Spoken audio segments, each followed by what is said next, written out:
What if you are more like SpongeBob SquarePants than you realized? Welcome to Tools to Manifest Your Dream Life with myself, Glenyce. Thank you so much for being here. I am so incredibly grateful for each and every one of you. This video and podcast is an invitation to my brand new call that I've got coming up called Clearing the Energies Limiting Your Magic. Yes, we are going to clear all of the entities and energies and all the stuff that we have allowed to limit us from being magical. Now, if you don't know who SpongeBob SquarePants is, it's actually a cartoon character. The reason that I use that is the sponge part. So we are often much like sponges, but we don't recognize it or we don't acknowledge it. So we assume that even though we're maybe going about our day and everything feels really good and we're happy, and then all of a sudden, boom, out of nowhere, we're sad or we're anxious or we're upset. And then we try to figure out why. What just happened? What is it? Was it because I thought of this, or that person said that, or that person looked at me this way? No, often, sometimes, but often it's because we've just absorbed, we've sponged up the energy around us, and now we're utilizing that energy and we're acting as though it's actually ours. So today I'm going to share 3 different signs that the heaviness that you are feeling isn't actually yours.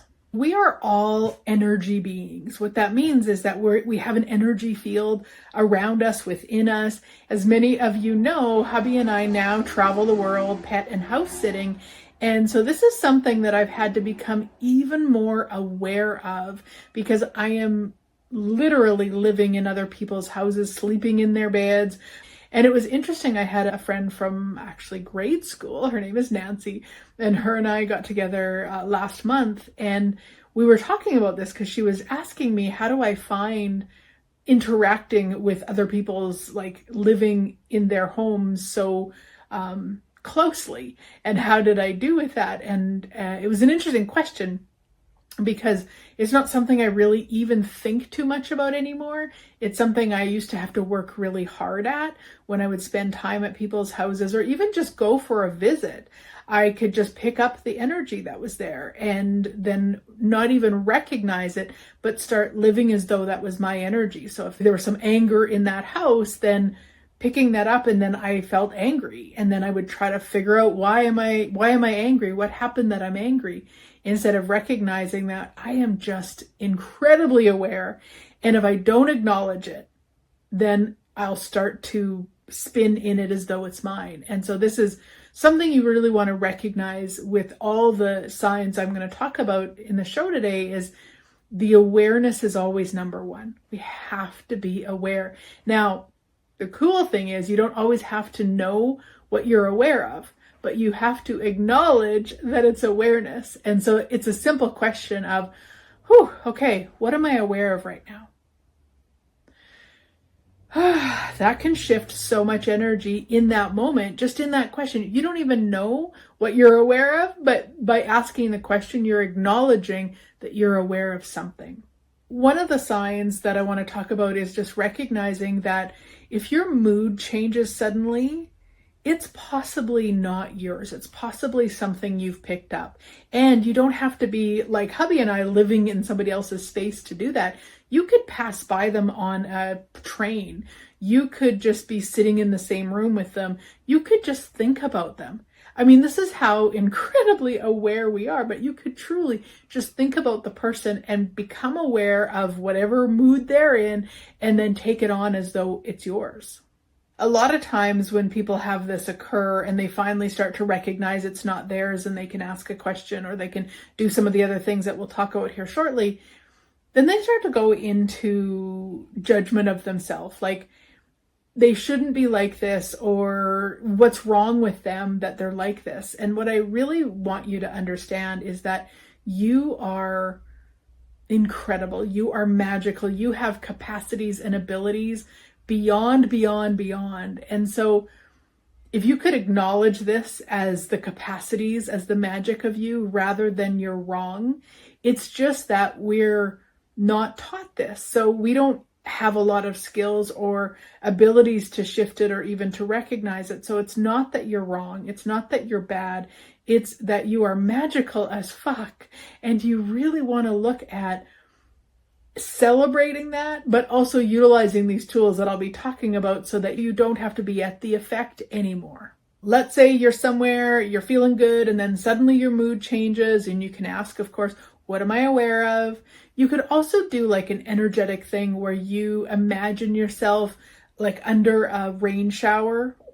I usually like to use the color silver when I do this, just as I find it clears the energy the best. Use whatever color or whatever visualization or energetic tool that you want to use, but basically you just want to clean the energy. And I just find imagining or sensing me standing under a silver shower, me even just saying that, my energy is like, oh, it just cleans it and cleans it up. Now, another sign that you might be operating from somebody else's energy is, let's say you go visit a friend, and when you leave, you feel really, really drained. Yeah, I know we've probably all had that sort of experience. And again, I want you to recognize you're not wrong, and neither is that friend. There's just some sort of energy thing that you've done, and maybe you've got this idea that your friend, let's say they were sharing a really tough time that they're going through, and if you have the idea that they shouldn't have to go through that, you are energetically going to try to fix it for them. What happens with that is that we can't actually fix it for someone else. That isn't actually possible. So we end up using a lot of our energy to do that, and it's exhausting on our end, and it's actually, as funny as it sounds, it's really unkind to that other person, because what you're doing is you're energetically sending the message, hey, you can't handle this. I've got this for you. But you don't. You can't. It has to be them that takes the steps or does the things or whatever it is. Now, it doesn't mean you can't support. It doesn't mean you can't be there. And so in those cases, what you want to recognize is that when somebody is telling you something and you're feeling bad, or you're kind of meeting them energetically. So let's say they're lower energetically because they're going through such a tough time, and you energetically go down and meet them there. It's really not kind.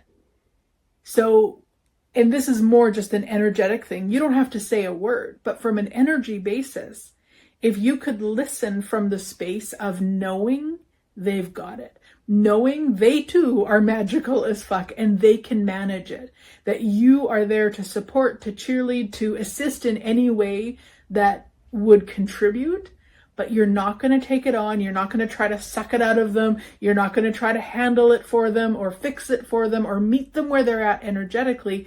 You're actually going to be the incredible friend that you are.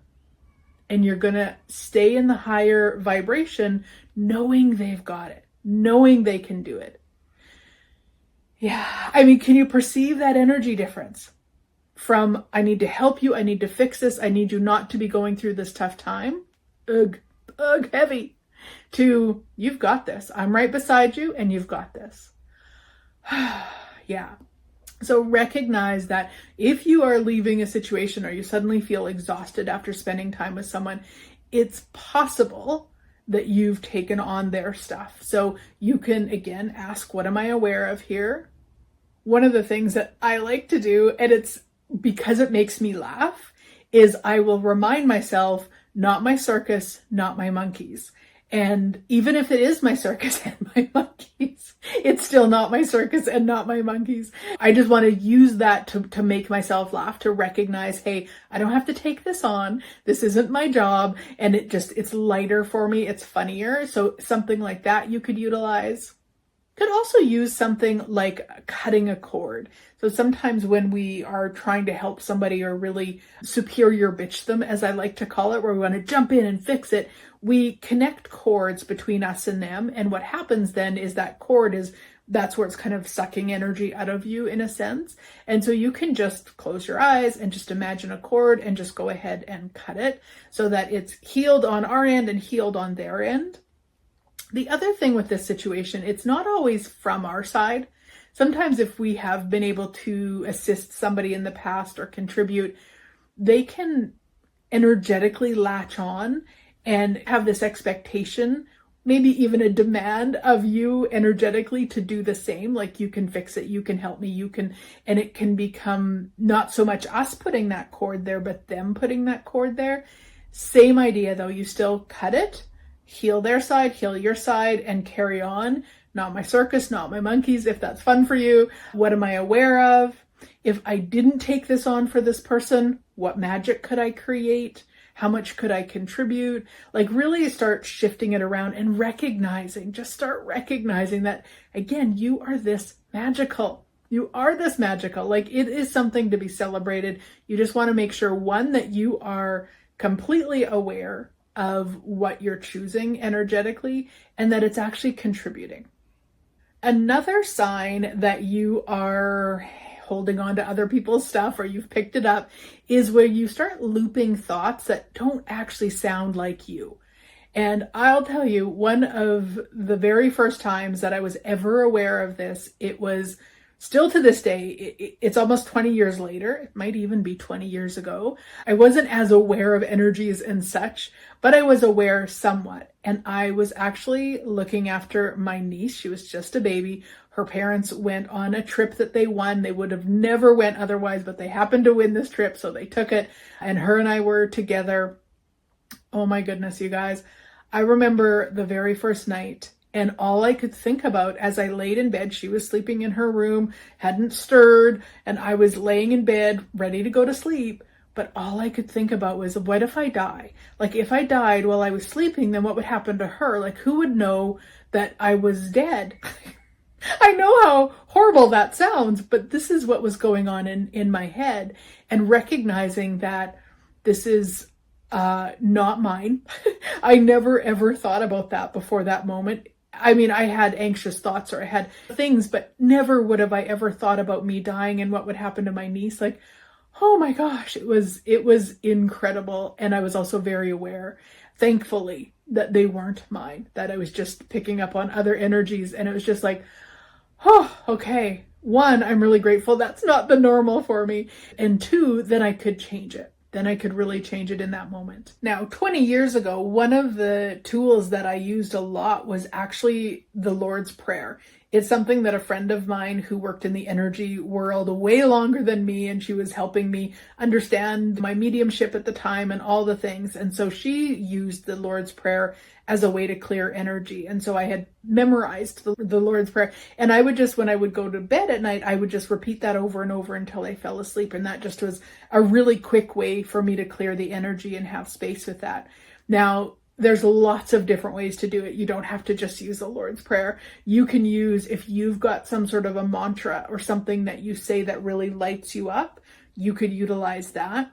If you're more of like a visual, like an imagining or feeling, you can do something that I do a lot now, is I'll pull the sun. So it's obviously energetically, I'll pull the sun from the sky down into the space that I'm in, because the sun is the highest vibration. Well, is a high vibration. I should say it's the highest, but it's a very high vibration because it's bright light. And so when I pull that down into wherever I am, anything that isn't that bright vibration, it goes. And so it's one of the ways that I will clear energy really quickly now.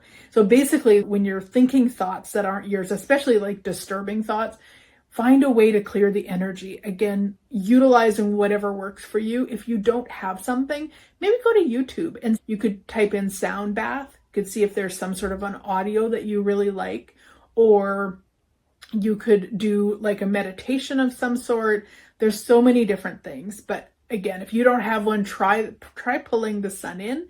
The one thing I would say with that is that often when especially if we're new to it, when we pull it in, if there are heavy energies there, which usually that's why we're doing it, it will often just pop right out again. It'll just go out. It's where you need to be more potent. You already are. You need to recognize that you are more potent than those energies. So when you pull it in, you keep it there.